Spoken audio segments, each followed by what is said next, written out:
आज मैं आपके साथ कंडेंस मिल्क की रेसिपी शेयर करने जा रहा हूँ। इसको बनाना बहुत ही इजी है और बहुत ही कम सामग्री के अंदर बनकर तैयार हो जाता है।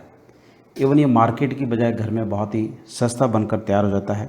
आप इसको एगलेस पेस्ट्री या केक या कोई भी डेजर्ट बनाएं तब आप इस्तेमाल कर सकते हैं। इवन आप कोई भी मिठाई बनाएं तब भी आप कंडेंस मिल्क का इस्तेमाल कर सकते हैं। आप इसको फ्रिज में कम से कम 2 वीक के लिए स्टोर कर सकते हैं।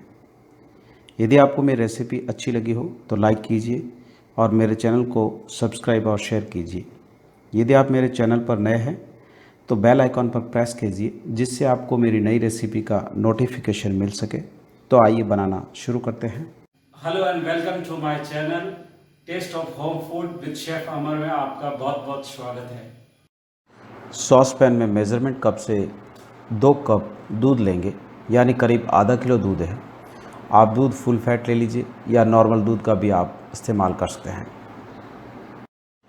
तो कंटिन्यू स्टर करते रहेंगे। दूध को एक बार अच्छी तरह से बॉयल आने देंगे।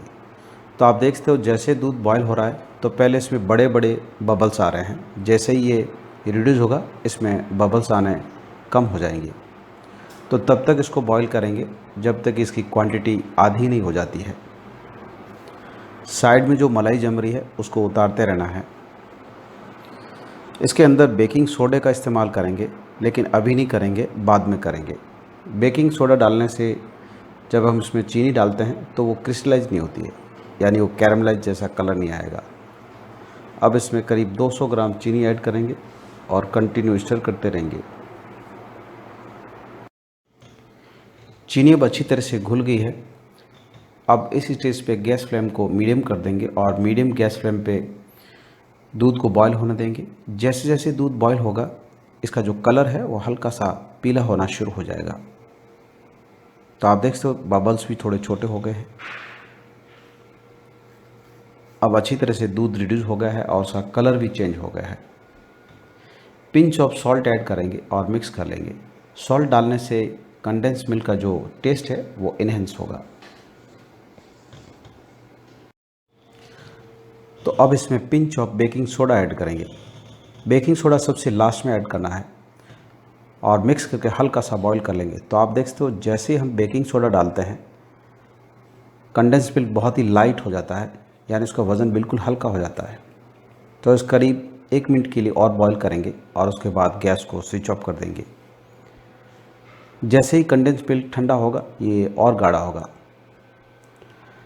इसको बनाने के लिए करीब 25 से 30 मिनट लग जाते हैं और इसको बनाना बहुत ही इजी है। सिर्फ इस बात का ध्यान रखना है कि नीचे लगे नहीं, आपको कंटिन्यू स्टर करते रहना है। तो आप देखते हुए भी जैसे हम उसको चेक करते हैं तो उसके अंदर तार बनना शुरू हो गया है। तो ये बिल्कुल परफेक्ट है।